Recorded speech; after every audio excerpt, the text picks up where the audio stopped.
저도 뭐 그렇게 생각합니다. 왜냐하면 이 사건이 벌써 24년도 한 10월경에 알려졌던 사안이기 때문에 네. 1년도 훨씬 더 지난 그 기간 동안에 특히 그 한동훈 전 대표가 당대표로 있는 시절에 이 부분에 대해서 문제가 제기됐을 때 바로 어제와 같은 그런 식의 사과를 했었더라면 저는 진작에 해결됐을 문제다라고 보는데 이 일을 이렇게까지 키운 건 그 누구도 아닌 한동훈 전 대표 본인 스스로가 아닌가라고 얘기를 해볼 수밖에 없을 것 같아요.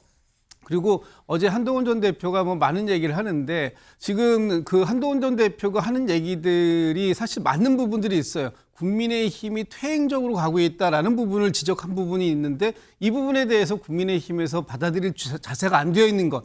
이런 것이 한동훈 전 대표의 가족 문제, 당원 게시판 문제하고 맞물리면서 이것이 어떤 이 효과적으로 당에 전달될 수 없는 그런 분위기가 되었다라는 것이 아마 한동훈 전 대표를 지지하는 사람들 입장에서는 굉장히 안타까운 대목이 됐을 것이다라고 생각합니다. 네. 조금 더 일찍 얘기를 했었더라면 뭔가 지금과는 다른 상황이 펼쳐질 수 있었던 거 아니겠느냐라는 얘기가 나온다라는 거죠. 하지만 일단 이미 뭐 물은 엎질러졌고 제명됐고 토크 콘서트라고 이제 장외로 한동훈 전 대표는 이제 나간 상황입니다. 지금 이 상황에서 모두의 관심은 어제 토크 콘서트에서 앞으로 한동훈 전 대표가 뭘 할지 콘서트에서 얘기를 할 것이냐였었죠. 무소속으로 나간대? 안 나간대? 나가면 어디 나간대? 뭐 이런 게 지금 다 궁금했었는데 그 얘기는 없었고 다만 지방선거 관련해서 이 얘기는 있었습니다. 직접 들어보시죠. 저는 선거는 결과 책임이니 바로 수용하고 사퇴했습니다. 그런데 최근 국민의힘에서는 선거 지고 나서 지도부 사퇴 안 하면 어떻게 되냐는 정당사에서 누구도 고민해보지 않은 희한한 고민들이 나온다고 합니다. 씁쓸한 마음을 감출 수가 없습니다. 계엄, 옹호, 윤호개인 같은 극단주의자들이 주류가 아닌 양 끝에 있는 것은 위험하지가 않습니다. 그러나 그 극단주의자들이 지금 중심 세력을 차지하려 하고 있습니다. 이건 대단히 위험한 퇴행입니다. 한동훈 전 대표의 얘기는 이거죠. 최근 국민의힘에서 이런 얘기가 나온다면서요? 라고 하면서 한 얘기가 지방선거 지고 나서 지도부가, 그러니까 이른바 장동혁 지도부가 사퇴 안 하면, 안 내려오면 어떻게 하냐라는 누구도 해보지 않은 희한한 고민이 지금 국민의힘 내에서 나온다. 씁쓸한 마음을 감출 수가 없다라고 지금 얘기를 하고 있어요. 네. 사실 이게 김상일 위원님, 사실 이 한동훈 전 대표가 갈 수 있는 여러 가지 시나리오 길 중에 하나가 지방선거 뒤에 지도부가 바뀌게 되면 그때 뭐 전당대회 뭐 나오고 이런 얘기도 사실 있긴 있었거든요. 그게 한동훈 전 대표든 친한계 누구이든지 간에 이해가 있었는데 아예 지도부가 안 내려갈 수도 있어라는 얘기도 지금 나온다라고 얘기를 하는데 어떻게 보십니까? 이 가능성은? 저는 뭐 여러 가지 가능성이 다 있지만 기본적으로 정치는요. 전면에 서지 않으면 네. 제가 볼 때는 쇠퇴하기 마련이라고 저는 생각을 해요. 그래서 어떤 형태든 전면에 설 필요가 있다. 만약에 지금 상황이 틀렸다면 틀렸다는 것을 말하지 않으면 비겁한 사람이 될 수 있고 그 비겁함이 본인에게 부메랑으로 돌아올 수 있거든요. 그렇기 때문에 본인의 그 존재 그리고 가치 이런 것을 인정받기 위해서 뭐 저는 지방선거에 어떤 형태로든 참여를 하는 것이 맞다라는 개인적인 의견을 가지고 있고요. 네. 만약에 하지 않는다라면 그런 비난을 받을 거예요. 못 되기를 바라다가 못 되니까 내가 그것을 기반으로 나오려고 하는구나. 이런 또 비판도 있을 거라고 저는 생각을 해요. 그래서 나올 가능성, 어떤 형태로든 나올 가능성이 굉장히 많다라고 저는 생각하지만 지금이 타이밍이냐라는 부분에 있어서는 지금 이야기할 타이밍은 저도 아닌 거다라고 생각을 해요. 왜냐하면 이게 지금 빌드업 과정이잖아요. 그래서 이것을 본인이 최대한 서사를 만들어내고 그 서사 속에서 그걸 극복하고 올라온 모습으로 만들어내는 것이 제가 볼 때는 한동훈 전 대표로서는 굉장히 중요한 과정이다 이런 생각이 들기 때문에 저는 나올 것 같지만 그 말하는 시기는 네. 제가 볼 때는 굉장히 뒤에 어느 정도 빌드업이 다 된 상황에서 상황이 정리가 된 상황에서 이야기를 하게 되지 않을까 이런 생각이 듭니다. 네. 일단 지방선거에는 나와야 되고 나올 것도 같고 그런데 다만 그걸 구체적으로 얘기를 하는 건 좀 나중이 되지 않겠느냐라는 말씀을 지금 하셨어요. 사실 한동훈 전 대표가 본인이 지금 이 운영하고 있는 플랫폼이 있죠. 거기 한 컷에 뭐라고 올렸느냐. 행동하는 다수의 역전승이라는 제목으로 이런 글을 올렸습니다. 모두 감사드립니다. 저 혼자선 해낼 수 없습니다. 행동하는 다수의 역전승을 함께 만드시죠. 라고 글을 올렸어요. 근데 김광선 변호사님, 행동하는 다수가 역전승을 하려면 다들 궁금해하는 게 그거예요. 뭘로 역전승을 할 것이냐, 무엇으로 할 것이냐라는 거죠. 행동하는 다수의 역전승 이렇게 얘기하고 있잖아요. 네. 그러면 지금 이제 국민의힘 자체는 어떻게 보면 당권파랄지 이런 게 사실 윤어게인이랄지 부정선거 음모론자들이 당을 장악하고 있거든요. 그러다 보니까 국민의힘에 상당히 많은 당원들이 국민의힘을 싫어하는 거예요. 그래서 탈당을 하고 그다음에 국민의힘 찍지 않겠다고 하는 거예요. 근데 그러면 안 된다는 거죠.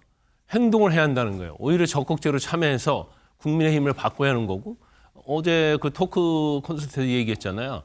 뭔가 극단적인 세력이 당을 장악하려고 하고 있다. 이건 굉장히 위험한 일이다 이렇게 얘기하잖아요. 그러니까 행동을 하자는 거고 거기에 제가 앞장서겠다는 취지예요. 네. 그래서 뭘로 앞장서냐는 거죠. 그럼 이제 저도 이제 방송에서 수없이 얘기했지만 결과적으로 정치인이잖아요. 그럼 이제 선거와 관련된 거에서 어떻게든 자기의 어떤 유상을 드러내야 하는 거죠. 그래서 어떤 정치 리더로서 자리매김 돼야 하는데 지금 뭐 지방선거, 보궐선거 중에서 이제 대구냐, 부산으로 나오느냐 이게 굉장히 많이 지금 회자되고 있잖아요. 네. 그래서 적어도 보궐선거 어느 지역에서는 나와서 사실은 민주당과 어떤 대결이 아니고 국민의힘의 장도연과 대결이 될 가능성이 크다. 그래서 여기에서 국민의힘 후보를 꺾게 되면 결과적으로 국민은 장동영이 아닌 한동훈의 편을 들어줬다 이렇게 볼 수밖에 없어요. 그래서 아마 저것은 이제 어제는 뭐 어떻게 하겠다 이 얘기할 단계도 아니지만 네. 일단 우리가 행동을 해서 뭐 어제로 역전승이 됐다고 하는데 좀 더 이제 행동할 수 있는 여지를 넓혀가면서 하겠다는 그런 뭐 암시적인 것이 있다 이렇게 봅니다. 네.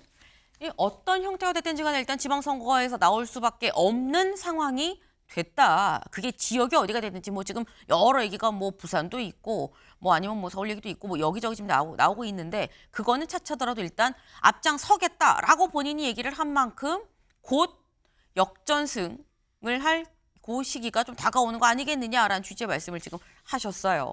근데 한동훈 전 대표가 이렇게 뭔가 벼르고 있다. 토크 콘서트에서 지금 15,000명 세과시를 하면서 장동혁 대표 보란 듯이 세과시를 하면서 벼르고 있다라는 거죠. 이걸 보는 장 대표는 참 머리가 아프겠다라는 생각도 같이 듭니다. 근데 문제는 장 대표 머리를 아프게 하는 게 한동훈 전 대표 한 명뿐이냐라는 거죠. 다음 키워드로 같이 가볼까요?